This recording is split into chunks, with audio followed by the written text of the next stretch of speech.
Salut, c'est Lucho pour le 4e épisode de Progresser au poker. Aujourd'hui, je te propose un passage de 30 minutes du coaching de Paul. Pour rappel, Paul avait remporté une review offerte lors de la 3e édition de la Lucho Game. Enfin, pour être plus précis, c'est plutôt Jess qui, après l'avoir doublé sur la dernière main, lui a laissé sa place. Alors dans ce coaching, on va voir comment optimiser et gagner le maximum avec chaque main. Tu vas voir que Paul fait quelques petites erreurs et qu'il pourrait gagner beaucoup plus. Alors tu vas aussi profiter des conseils que je lui ai donnés, ça représente énormément de valeur. Alors je te demande qu'une seule chose pour me remercier, un beau pouce en l'air. Et je te retiens pas plus longtemps, bon visionnage.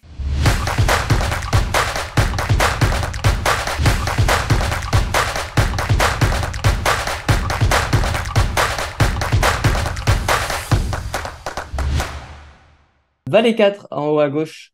Ouais, Du coup, le limp va être classique. ouais. Euh, Tac, tac, tac, tac. Alors, ok. Alors, je pense que tu vas. Je pense que je vois où tu vas vouloir en venir. Je sais pas si tu vois. Ok, parce que là, ça, c'est un truc où en heads up, globalement, j'ai tendance à me simplifier la vie. Et ici, j'ai pas envie. En fait, je me dis, bah, si je bête et qu'il me revient dessus, c'est vraiment un spot de merde et j'ai vraiment pas envie même de me retrouver dans ce spot. Ok. Euh, Parce qu'à la limite, il me check raise size, ça va. Je peux call assez tranquillement, mais si chauve, en fait, j'ai l'impression que ça va souvent, il y a beaucoup de profils qui vont avoir tendance à juste check raise all in leur dame ici, enfin leur top pair. Donc Ça. ici, j'ai tendance à check back. Je lui laisse parfois réaliser un peu d'équité avec ses undercards et je me dis que je vais value les draws. J'ai souvent qu'un seul barrel de value contre la plupart des straight draws et que du coup je vais souvent je vais bet turn mais pas flop. Juste, j'ai une question. Je suis pas forcément obligatoirement pour le bet, hein. C'est juste, j'ai une question. Ça, t'estimes à combien de pourcents le raise du fil de fiche du spot de check raise ici? Euh, je pense que les dames ça va très souvent raise. En pourcentage. En pourcentage, c'est le nom, enfin c'est s'il a une dame, combien de pourcents du temps il raise? Non, non, en pourcentage, Ah, dans ça ce reste spot. global, parce que là, il est, ok. Ouais, non, mais ouais, pas souvent check raise. Je crois Ça que va c'est, vraiment pas souvent check raise. je crois que c'est 6%. Je suis en train d'ouvrir la note, mais je crois que c'est 6% cette stat. 6%. Je te coupe juste 2 secondes. Si t'es encore là dans cette vidéo, c'est que tu veux progresser au poker. Alors je te rappelle qu'il reste seulement 10 jours pour réserver un appel avec moi. Dans cet appel, on pourra parler de tes objectifs, de tes ambitions, de tes projets et voir si potentiellement on pourrait faire quelque chose ensemble. Alors n'hésite pas, clique sur le premier lien dans la description et je serai ravi de discuter quelques minutes avec toi. Allez, bonne fin de vidéo. Voilà, c'était juste que je veux pas que tu prennes trop en compte une situation qui arrive 6% du temps, ouais. 10% du temps dans ton calcul. Tu fold et puis t'as pas perdu énormément de V, tu vois. Si trade et que c'est Ouais, vraiment. S'il clique, tu call, t'as toujours les EV t'as toujours l'équité pour aller chercher une double paire ouais, ou un trips. Mais par contre, si c'est all-in, enfin, en fait, s'il fait all-in, il te met juste pas dans la merde. T'es trop content. ouais. Enfin, ça t'évite Oui, de. c'est un peu, ouais. Donc, je suis Enfin, OK. surtout sur un board comme ça où il va avoir tendance, enfin, tu vois, il va pas, a priori, il va jamais check shove 8 et 10 off. Ouais, c'est C'est ça. ça. Donc, sur un board comme ça, ouais, peut-être bet est pas mal. Mais après, d'un autre côté, je me dis que de toute façon, contre les draws, j'ai qu'un seul barrel de value.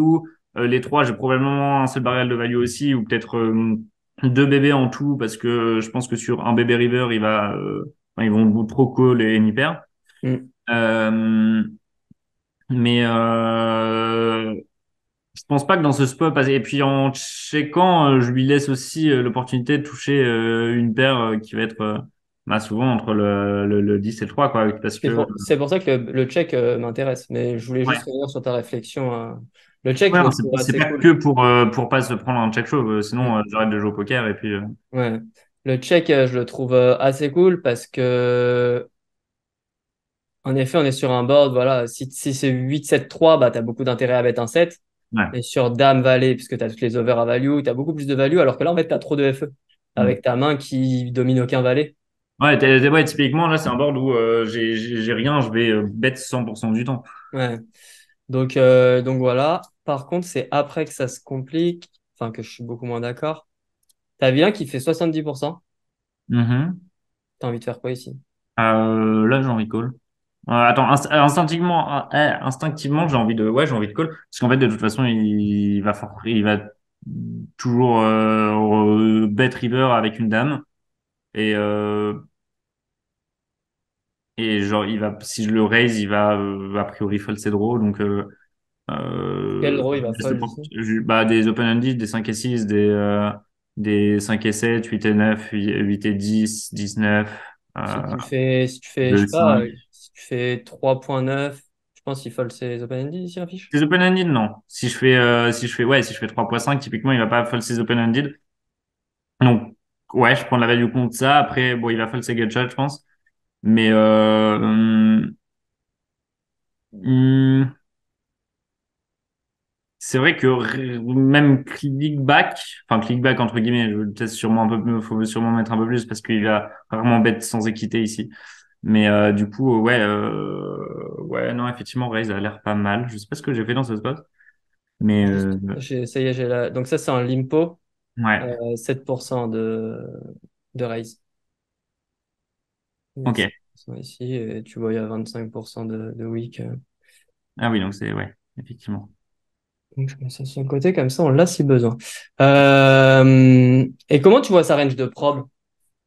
Ça va vraiment dépendre du profil, mais je pense que ici, il y en... parce qu'il y a beaucoup de les joueurs globalement ont du mal à arriver. Enfin, il y en a énormément qui ont du mal à arriver avec R total au showdown. Et mais du coup, c'est plus River où ça va être un peu suspicieux. Mais ici, en fait, il suffit qu'il bête toutes ses open-ended, enfin déjà, il va bet toutes ses dames, c'est sûr, a priori. Enfin, 99% du temps, il va bet ses dames. Je pense que il peut. Je saurais pas te dire en fréquence à quel point il va bet ses open-ended ou pas.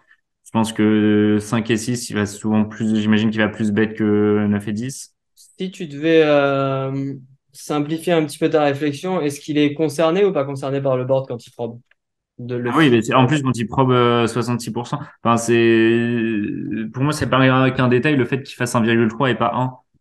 Ok? Non, Et- 1, ok. il peut déjà faire ça avec des R, et ici, je vois, enfin, je me dis qu'il a jamais R dans sa range.